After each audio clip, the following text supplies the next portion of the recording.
একটা প্রশ্ন দিয়ে আজকের কথা শুরু করি। আপনি যদি আজ জীবন থেকে, জীবনের সমস্ত কষ্ট থেকে মুক্তি পেতে চান, তাহলে কি মৃত্যু সত্যিই সেই মুক্তির পথ? অনেকে চিন্তা করি যে মৃত্যুতেই সব শেষ হয়ে যায়, সব কষ্ট শেষ হয়ে যায়। সত্যি কি তাই?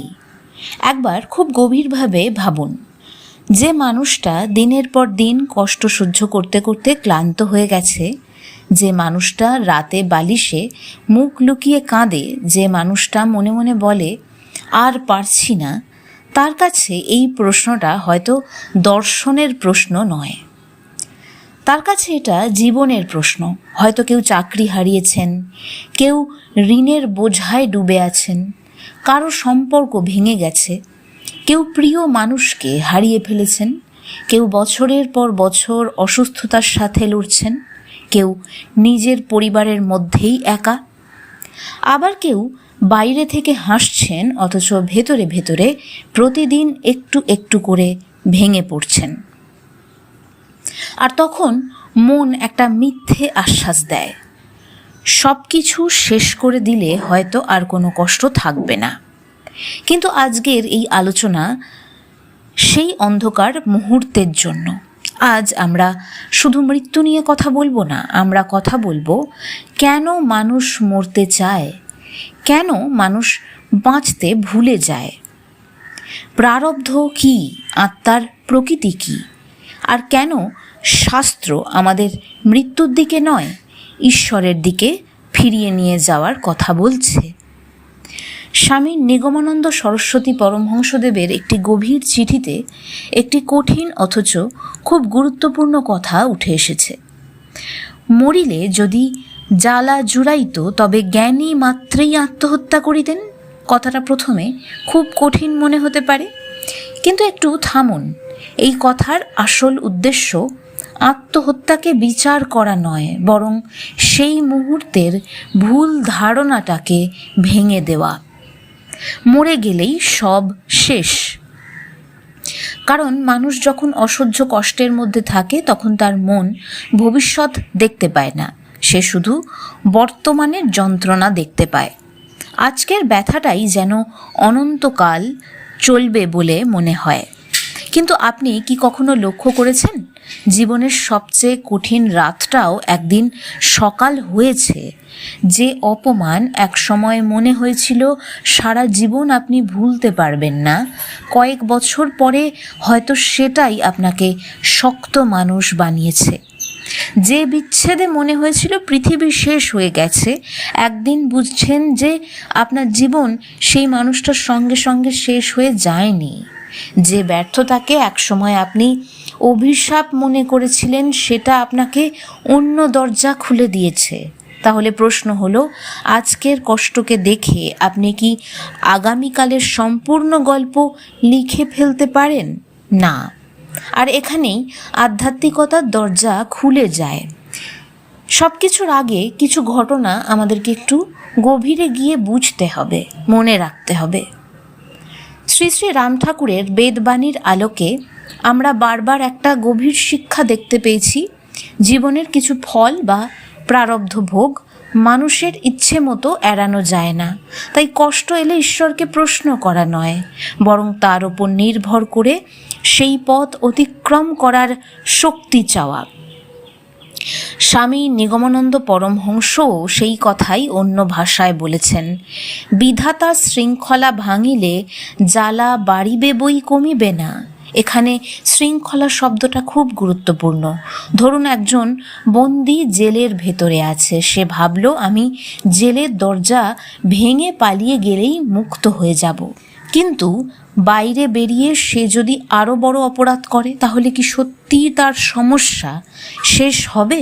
বরং শাস্তি আরও বাড়বে। এই উপমাটার আধ্যাত্মিক অর্থ হল জীবনের একটা কঠিন অধ্যায় থেকে পালিয়ে যাওয়া আর সেই অধ্যায়কে অতিক্রম করা এক জিনিস নয়। পালিয়ে যাওয়া মুক্তির পথ নয়। মুক্তি হলো যে অন্ধকারের মধ্যে পড়েছি তার মধ্যে আলো খুঁজে নেয়া। আর সেই আলো কোথায়? নামে, স্মরণে, ভক্তিতে, সেবায়, ঈশ্বরের ওপর নির্ভরতায়। মাঝে মাঝেই আমাদের একটা প্রশ্ন তাড়া করে বেড়ায় যে আমাদের জীবনেই কেন এত কষ্ট? আমি তো কারো কোনো ক্ষতি করিনি, তাহলে আমার সঙ্গে কেন এমন হলো?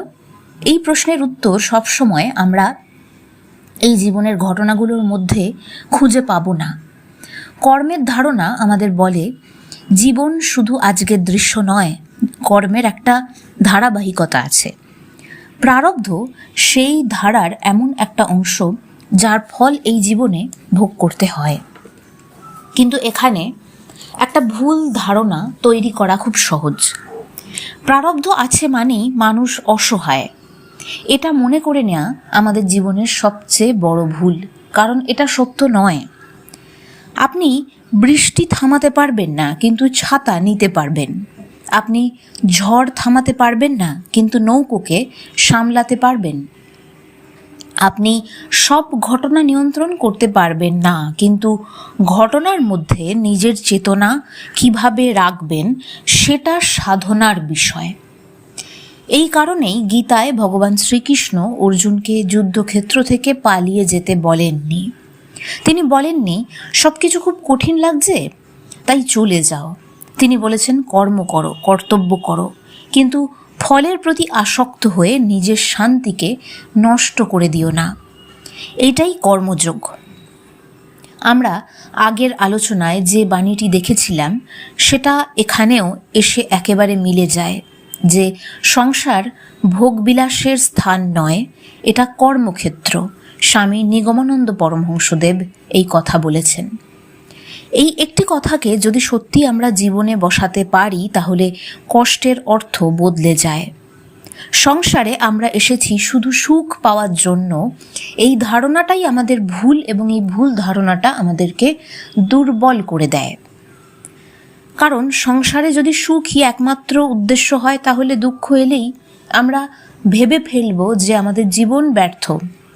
কিন্তু যদি বুঝতে পারি আমি এখানে শিখতে এসেছি, কর্ম করতে এসেছি, সেবা করতে এসেছি, নিজেকে পরিশুদ্ধ করতে এসেছি, ঈশ্বরকে স্মরণ করতে এসেছি, তাহলে একই জীবন, একই সমস্যা, একই মানুষ, সব কিছুর অর্থ বদলে যায়। ভগবদ্গীতা আমাদেরকে কি শেখায়? কুরুক্ষেত্রের যুদ্ধের আগে অর্জুন ভেঙে পড়েছিলেন। তিনি শুধু একজন যোদ্ধা ছিলেন না, তিনি ছিলেন একজন মানুষ যার সামনে নিজের মানুষ, নিজের সম্পর্ক, নিজের আবেগ এসে দাঁড়িয়েছিল। তিনি বলেছিলেন এই যুদ্ধের মধ্যে আমি কিভাবে দাঁড়াবো? শ্রীকৃষ্ণ তাই সেই ভেঙে পড়াকে উপহাস করেননি। তিনি তাকে বললেন না যে তুমি দুর্বল, বরং তাকে জ্ঞানের পথে নিয়ে গেলেন। আর গীতার অন্যতম গভীর শিক্ষা হলো আত্মা নিত্য, দেহ পরিবর্তনশীল। যে দেহকে আমরা আমি ভাবছি সেটি পরিবর্তিত হচ্ছে প্রতি মুহূর্তে। শৈশবের শরীর নেই, কৈশোরের শরীর নেই, যৌবনের শরীরও একদিন থাকবে না। কিন্তু যে আমি এই পরিবর্তনগুলোকে প্রত্যক্ষ করছি, সেই চৈতন্যের প্রশ্নটি আরও গভীর। উপনিষদ সেই চৈতন্যের অনুসন্ধানেই মানুষকে নিয়ে যায়। তাই নিগমানন্দ পরমহংসদেবের বাণীতে যখন আসে আত্মা মরে না, তখন এর উদ্দেশ্য কখনোই মৃত্যুকে সহজ বা আকর্ষণীয় করে তোলা নয়, বরং উল্টোটা। এর উদ্দেশ্য হলো দেহের কষ্টকে দেখে জীবনের চূড়ান্ত অর্থকে ভুলে যেও না। কারণ তুমি শুধু এই মুহূর্তের কষ্ট নয়, তুমি তোমার ব্যর্থতা নয়, তোমার বিচ্ছেদ নয়, তুমি তোমার ঋণ নয়, চাকরি নয়, তুমি তোমার রোগও নয়, তুমি আজ যে মানুষটা তোমাকে প্রত্যাখ্যান করছে তার দেয়া পরিচয়ও নয়। তোমার ভেতরে এমন এক চৈতন্য আছে যার সন্ধানেই সমস্ত সাধনা। তাহলে যখন মনে হবে আর পারছি না, তখন কি করব? এই প্রশ্নটা খুব গুরুত্বপূর্ণ। কারণ আধ্যাত্মিকতা তো শুধু দর্শন নয়। আধ্যাত্মিকতা তখনই সত্যি যখন সেটা আপনার সবচেয়ে কঠিন মুহূর্তে কাজে লাগবে। যখন মনে হবে আর পারছেন না, তখন সেই মুহূর্তে কোনো বড় সিদ্ধান্ত নেবেন না, নিজেকে একা করে ফেলবেন না। কাউকে ফোন করুন, কাউকে বলুন আমি ভালো নেই, আমার সঙ্গে একটু থাকো। যদি সেটাও না পারেন তাহলে একটা খাতা পেন নিন, সেখানে আপনার মনের মধ্যে যা যা চলছে সেই সব কিছুকে আপনি ঈশ্বরকে বলছেন এমনভাবে লিখে ফেলুন। চিন্তা করুন যে তিনি আপনার সব কথা শুনছেন, বিশ্বাস করুন তিনি সব শুনছেন, কিন্তু তার উত্তর শোনার মতো ক্ষমতা আপনার এখনো তৈরি হয়নি। না হলে আপনিও বুঝতে পারতেন যে তিনি তার ভক্তের কাতর প্রার্থনা কিভাবে শোনেন এবং তাকে পথ দেখান। পথ লুকিয়ে রয়েছে আপনার সামনে থাকা কর্মের মধ্যেই। আপনি আপনার দুঃখকে কিভাবে দেখবেন তার মধ্যেই, সেই দুঃখ থেকে আপনি কি শিক্ষা লাভ করবেন তার মধ্যেই। কিছুক্ষণ চুপ করে বসে থাকুন, শ্বাস নিন 5-6 বার গভীরভাবে, তারপর নিজের পছন্দের যে ঈশ্বর তার নাম স্মরণ করুন।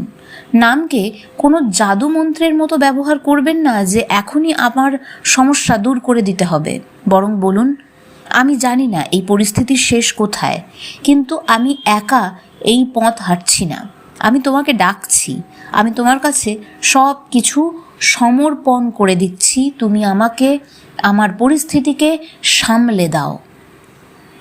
এটাই আত্মসমর্পণের শুরু। শ্রী শ্রী রাম ঠাকুরের বেদবাণীর যে ধারাটি আমরা বারবার দেখি, নাম, ধৈর্য, কর্ম, সেবা এবং ঈশ্বরের ওপরে নির্ভরতা, সেটাই এখানে জীবনের বাস্তব আশ্রয় হয়ে ওঠে। আপনি অভ্যাসের মাধ্যমে, আপনার কর্মের মাধ্যমে আপনি ঈশ্বরকে আপনার আশ্রয় বানানোর যাত্রা শুরু করে দেন। জপ এত গুরুত্বপূর্ণ কেন? কারণ মন খালি থাকতে পারে না। মন হয় অতীতকে নিয়ে জপ করবে, না হলে ভবিষ্যৎকে নিয়ে জপ করবে। ও আমাকে কি বলেছিল, আমার সঙ্গে কেন এমন হলো, আগামীকাল কি হবে, আমি যদি ব্যর্থ হই আমার জীবন শেষ। এই চিন্তাগুলোও তো জপ, কিন্তু সেখানে ঈশ্বরের নাম নেই। তাই নাম জপ মানে শুধু মালা ঘোরানো নয়, নাম জপ মানে মনের পুরনো রেকর্ডিং বদলে ফেলা। যখন মন বলবে সব শেষ, তখন আপনি বলবেন যে না, আমার গল্প এখনো শেষ হয়নি। মন বলবে আমি একা, আপনি বলবেন আমি তাঁর আশ্রয়ে আছি। মন বলবে আমি পারবো না, তুমি বলবে আমি একা পারবো না, তাই তো ঈশ্বরের শক্তি আমার প্রয়োজন, তাই তাকে ডাকছি। এই জায়গাটাতেই সাধনা। আর একটা কথা, কষ্টকে রোম্যান্টিক করবেন না। এখানে বিষয়টা খুব পরিষ্কারভাবে বুঝতে হবে। আধ্যাত্মিকতা কখনো আপনাকে বলছে না যে অসহ্য কষ্টকে চুপচাপ সহ্য করেই যেতে হবে এবং সাহায্য চাইতে নেই। রোগ হলে চিকিৎসা নেবেন, মানসিক যন্ত্রণা হলে মানুষের সঙ্গে কথা বলবেন, মানুষ না পেলে ঈশ্বরকে কল্পনা করবেন যে তিনি আপনার কথা শুনছেন এবং তাকে আপনার সব কিছু বলবেন। চেষ্টা করবেন যদি লিখে বলা যায়। বিশ্বাস করুন, ব্যক্তিগত অভিজ্ঞতা থেকে বলছি, এতে কাজ অনেক বেশি হয়। আর্থিক সমস্যা হলে বাস্তব পরিকল্পনা করবেন। সম্পর্কে নির্যাতন থাকলে নিরাপদ জায়গায় যাবেন। আইনি সমস্যা এলে সাহায্য নেবেন। কারণ কর্মক্ষেত্রে এসেছি মানে কর্মহীন হয়ে বসে থাকবো, এটা তো কোনো পথ হলো না। আমরা কর্মক্ষেত্রে আছি, তার মানে আমাদেরকে কর্ম করতেই হবে, যাই হয়ে যাক। এটাই গীতার শিক্ষা, এটাই শ্রী শ্রী রাম ঠাকুরের শিক্ষা, শ্রী শ্রী নিগমানন্দ পরমহংসদেবের বক্তব্য যে সংসার কর্মক্ষেত্র। ঈশ্বরের ওপর নির্ভরতা মানে নিজের কর্তব্য ছেড়ে দেয়া নয়, বরং প্রার্থনা করব এবং যথাসম্ভব চেষ্টা করব, নাম করব এবং চিকিৎসাও নেব, ঈশ্বরকে স্মরণ করব, নিজের জীবনকে গোছানোর পরিকল্পনাও করব। ভরসা রাখবো, কিন্তু হাত গুটিয়ে বসে থাকবো না। জানবেন ঈশ্বর প্রথম কাজ আপনার মধ্যে দিয়েই করবেন। আপনি আপনার পথ খুলবেন, ঈশ্বরের সাহায্য করবেন আপনাকে সেই পথ খুলতে। একটা ছোট্ট সাধনা আজকে থেকে শুরু করে দিন। আগামী 7 দিন একটা কাজ করুন। সকালবেলা ঘুম থেকে উঠে ফোন হাতে নেবেন না, কয়েক মিনিট চুপ করে বসে থাকবেন, নিজের ইষ্ট নাম স্মরণ করবেন, তারপর বলবেন আজ যা আমার কর্তব্য তা আমি করব। যা আমার নিয়ন্ত্রণে নেই তা আমি সব তোমার চরণে রাখলাম ঠাকুর, তুমি সব দেখে নিও। দিনে যখনই মন ভেঙে পড়বে সঙ্গে সঙ্গে কখনো সিদ্ধান্ত নেবেন না, চুপ করে থাকবেন, নাম নেবেন ঈশ্বরের, তারপর নিঃশ্বাসের দিকে ফিরে আসবেন, একটা মানুষের সঙ্গে কথা বলার চেষ্টা করবেন, তারপর সিদ্ধান্ত নেবেন।